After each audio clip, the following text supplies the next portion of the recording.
မင်္ဂလာပါဒီနေ့တဲ့အိမ်မှာကျမအလုံးကိုမိခွန်းလေးတစ်ခုလောက်မိပါရစေဒီကောင်းကအလုပ်တွေလည်းကျွတ်ကျွတ်ဆဆလုပ်နေခဲ့တာပဲ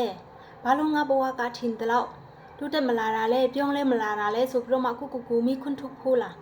ကျမကိုယ်တိုင်လည်းအလုပ်တွေအများကြီးကိုချိန်တွေအများကြီးပြီးတော့မှပင်ပန်းလုပ်နေခဲ့တာဖြစ်တယ်ဒါပေမဲ့ကျမတစ်ခုကိုသဘောပေါက်လာခဲ့တာကတော့စူးစမ်းအထောက်မှု hard work တခုထဲနဲ့မလုံလောက်တော့ဘူးကျမတို့လုပ်နေတဲ့အလုပ်ဒါမှမဟုတ်လမ်းကြောင်း right direction မှန်ကန်ဖို့ကအရေးကြီးဆုံးပဲဖြစ်တယ်ဆိုတာပါပဲတခါတလေမှာကျမတို့မတိုးတက်လာနိုင်တဲ့အလုပ်ဟောင်းတွေနီးလန်းဟောင်းတွေကိုပဲဖက်တွယ်ပြီးတော့မှထပ်ကားတလဲလဲလုပ်နေမိတတ်ကြတာပဲဖြစ်ပါတယ်အဲ့ဒီခါမှာကျမတို့ဘလောက်ပဲစူးစမ်းရလက်ကတော့တနည်းအားထဲမှာပဲပိတ်မိနေမှာပဲဖြစ်ပါတယ်အဲ့ဒါကြောင့်ခဏလေးရက်ပြီးတော့မှကိုပြန်မေးကြည့်ဖို့လိုတယ်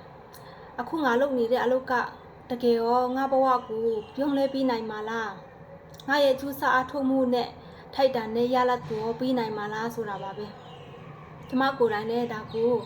နားလည်လာခဲ့တဲ့အခါမှာလမ်းကြောင်းအသစ်ကိုရွေးချယ်ဖို့ဆုံးဖြတ်ခဲ့တာဖြစ်တယ် perfect ဖြစ်ဖို့ဆိုတာထက်ကျမအတွက်မှန်ကန်တဲ့လမ်းကြောင်း right path ကိုရှာတွေ့ဖို့ကပို့ပြီးတော့မှအရေးကြီးလို့ပါအဲ့ဒါကြောင့်ဒီနေ့ကျမနဲ့အတူကိုပြန်ပြီးတော့မှစမ်းစစ်ကြည့်ကြအောင်ဘောနော်ကိုရဲ့အလုပ်က